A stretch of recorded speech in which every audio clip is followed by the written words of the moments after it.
প্রত্যেকদিন সকালবেলায় আমার মেয়ের খাবার গোছানো নিয়ে আমার যেমন টেনশন থাকে যে মেয়েকে খাবার খাওয়াতে হবে, ওর খাবারটা গুছিয়ে নিতে হবে, ঠিক তেমনি ওর বাপির খাবার নিয়েও আমার অনেকটা টেনশন থাকে।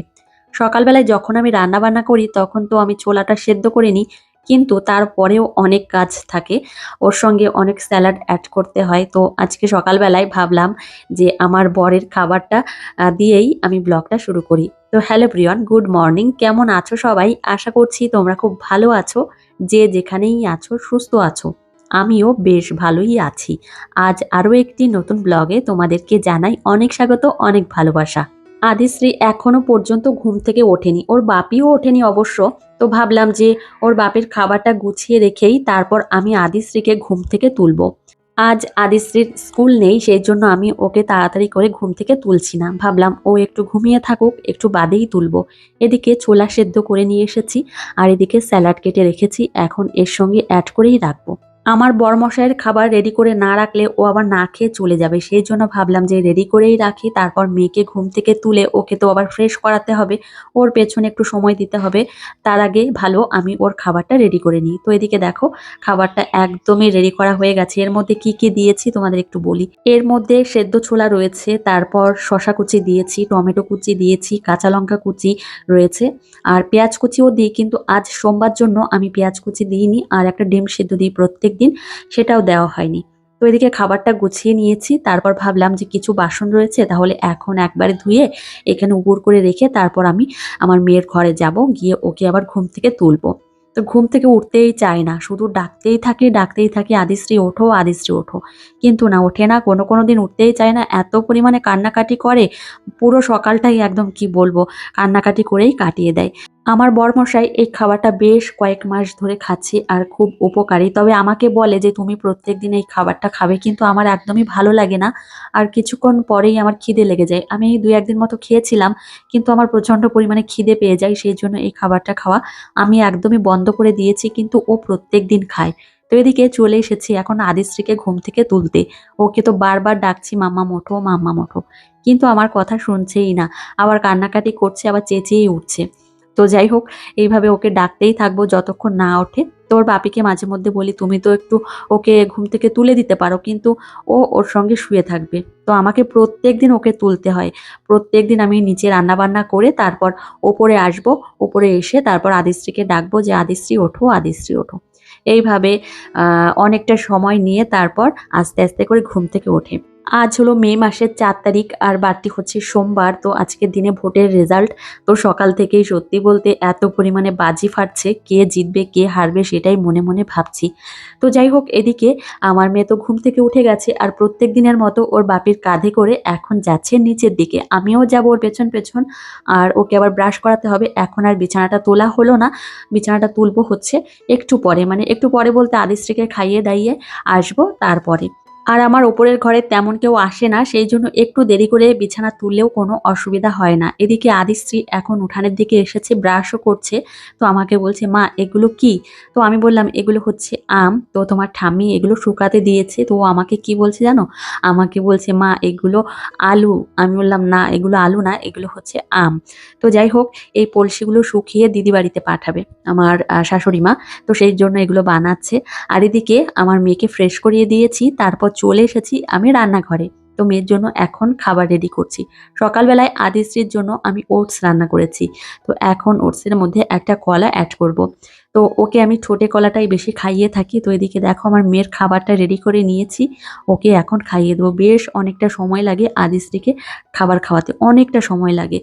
মাঝে মধ্যে আমার জন্য ওটস রান্না করি, ওটস প্রচণ্ড ভালো লাগে আমার, সেই সঙ্গে আমার মেয়ের তো ভালো লাগেই। আর আদিশ্রী প্রত্যেক দিন আমাদের এই নিচের রুমে বসেই খাবার খায়। একটু টিভিটা অন করে দিয়েছি, খাবার একদমই খেতে চায় না, সেই জন্যই। এই রুমের মধ্যে আমরা আগে থাকতাম। তো আমার ব্লগগুলো যারা একদম প্রথম থেকে দেখেছো তারা অবশ্যই জানবে যে এই রুমে আমরা থাকতাম। অবশ্যই এর ফার্নিচারগুলো দেখে তো বুঝতেই পারছো। তো তারপর আদিশ্রীকে সকালের খাবার খাইয়ে দিয়েছি বহু কষ্টে।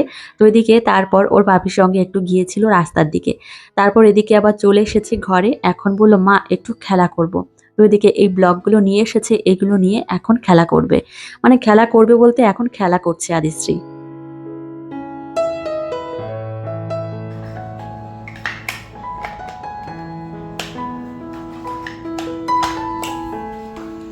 এই দেখো।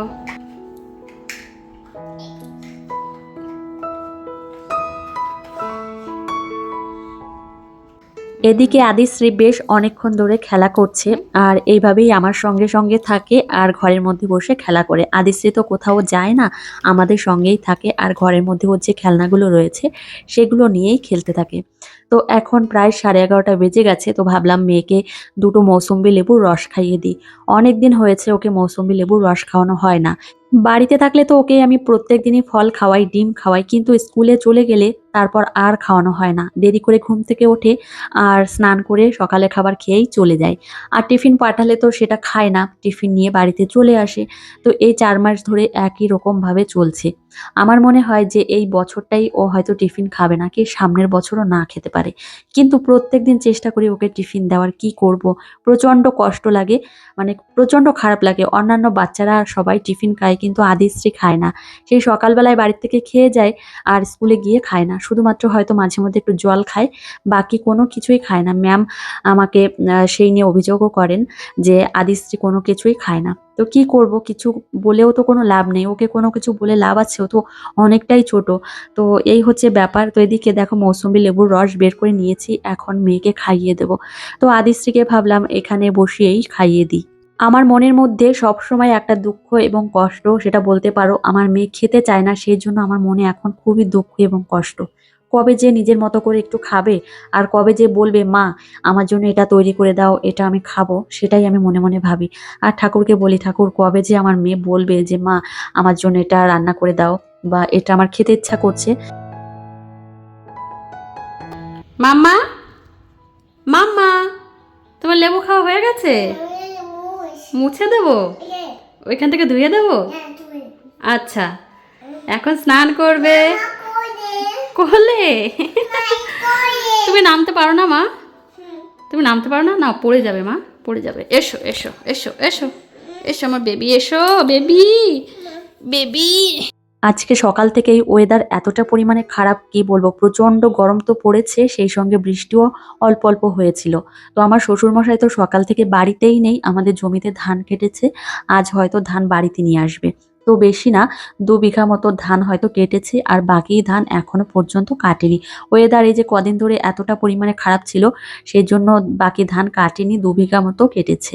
তো সকাল থেকে আমার শ্বশুরমশাই জমিতে, আর এদিকে ভোটের রেজাল্ট দিচ্ছে, আমার শ্বশুরমশাই বাড়িতে নেই।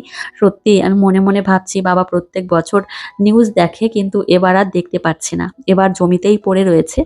এবছর আমাদের ৬.৫ বিঘা ধান লাগিয়েছি। তো তোমাদের হয়তো আমি বলেছিলাম ৭ বিঘা মতো, কিন্তু না। তো আমার বড়মশাইয়ের কাছে আমি জিজ্ঞাসা করেছিলাম যে কত বিঘা ধান লাগিয়েছে, তো ও বলল কি ৬.৫ বিঘা।